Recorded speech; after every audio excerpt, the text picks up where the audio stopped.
Assalamualaikum warahmatullahi wabarakatuh. Salam sejahtera bagi kita semua. Perkenalkan, saya Muhammad Ibtu Asri Himawan.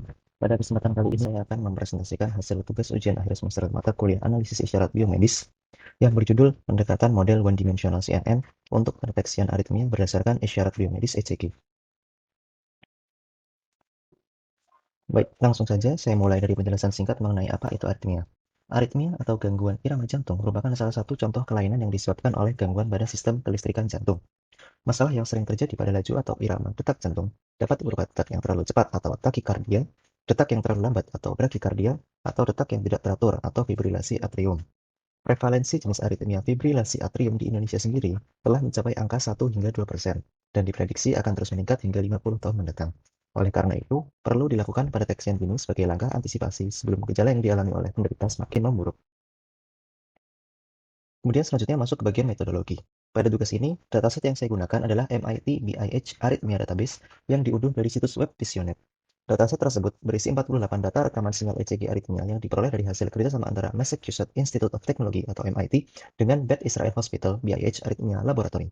Adapun saya mengambil sebanyak 5 dari 15 kelas kecil turunan penggolongan aritmia berdasarkan standar AMI untuk digunakan dalam klasifikasi jenis sinyal ECG aritmia, yaitu normal bit yang dianotasikan dengan N, kemudian left bundle branch clock bit yang dianotasikan dengan huruf L, kemudian right bundle branch clock bit yang dianotasikan dengan huruf R, kemudian atrial prematur bit yang dianotasikan dengan huruf A, dan yang terakhir adalah prematur ventricular contracture yang dinotasikan dengan huruf P. Nah, kemudian tahapan pengujian yang pertama adalah menginput dataset. Dataset tersebut berisi kumpulan data dengan format comma separated value atau CSV. Tahapan pengujian selanjutnya adalah data preprocessing yang bertujuan untuk meningkatkan kualitas data sebelum dilakukan data training. Penggunaan anti-draw melalui proses denoising pada penelitian ini bertujuan untuk meningkatkan akurasi klasifikasi. Dalam hal ini, saya menggunakan metode transformasi wavelet. Kemudian proses Z-score normalization juga dilakukan. Dengan adanya normalisasi ini, seri dari data akan dinormalisasi dengan nilai standar deviasi 1 dan nilai rata-rata 0. Bentuk data sinyal ECG mulai dari saat pertama kali dibaca, setelah denoising, setelah normalisasi, dan setelah dikelompokkan berdasarkan kelasnya dapat dilihat pada gambar di samping. Dataset yang dihasilkan setelah proses segmentasi ternyata juga memiliki perbedaan selisih yang signifikan di antara kelima kelas yang digunakan, seperti terlihat pada gambar diagram di samping. Apabila model dengan perbedaan jumlah data antar kelas yang signifikan tersebut tetap diproses hingga ke tahapan training berikutnya, maka akurasi yang dihasilkan juga tidak akan maksimal. Oleh karena itu, perlu dilakukan rebalancing data dengan cara upsampling data agar sebaran datanya merata. Pembagian proporsi data setelah rebalancing untuk 5 kelas, yaitu N, L, R, A, dan V, yaitu sebesar 20%. Berikutnya, data dibagi menjadi dua bagian, baik data train maupun data test. Komposisi dari data train dan data test pada penelitian ini, pada tugas ini, yaitu sebesar 80% dan 20%. Tahapan pengujian selanjutnya adalah melatih model atau model training dengan menggunakan metode one-dimensional CNN yang merupakan salah satu arsitektur deep learning. Nah, pada penelitian ini dibangun 10 lapisan konvolusi atau convolution layer yang digunakan untuk menghitung kecocokan saat proses pengujian yang tergabung dalam layer blok 1 hingga layer blok 5. Setelah tahap konvolusi awal selesai, dilanjutkan dengan batch normalization yang bertujuan untuk mengurangi pergeseran kovarian atau menyamakan distribusi setiap nilai yang dimasukkan yang selalu berubah karena terdapat perubahan pada layer sebelumnya karena selama proses training. Output dari batch normalization kembali dari input untuk batch 1 yang berisi convolution 1, batch normalization 1, rectified linear unit atau ReLU, kemudian convolution 2, dan batch normalization 2. Pada batch 1, data masuk ke lapisan convolution dan batch normalization pertama, kemudian diteruskan ke lapisan ReLU. Dari lapisan ReLU, data lalu masuk ke lapisan convolution dan batch normalization kedua.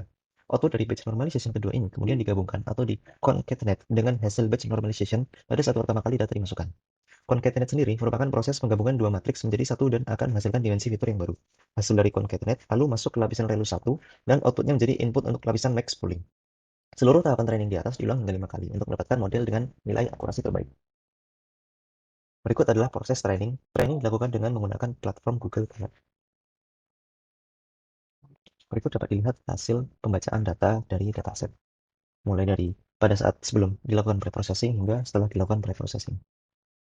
Kemudian berikut adalah sebaran datanya sebelum dilakukan rebalancing.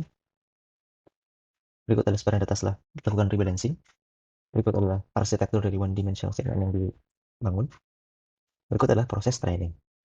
Training dilakukan dengan menggunakan parameter epoch sebanyak 50 dan step epoch sebanyak 250. Secara keseluruhan, proses training membutuhkan waktu antara 1 hingga 2 jam. Namun di video ini saya persingkat untuk proses trainingnya.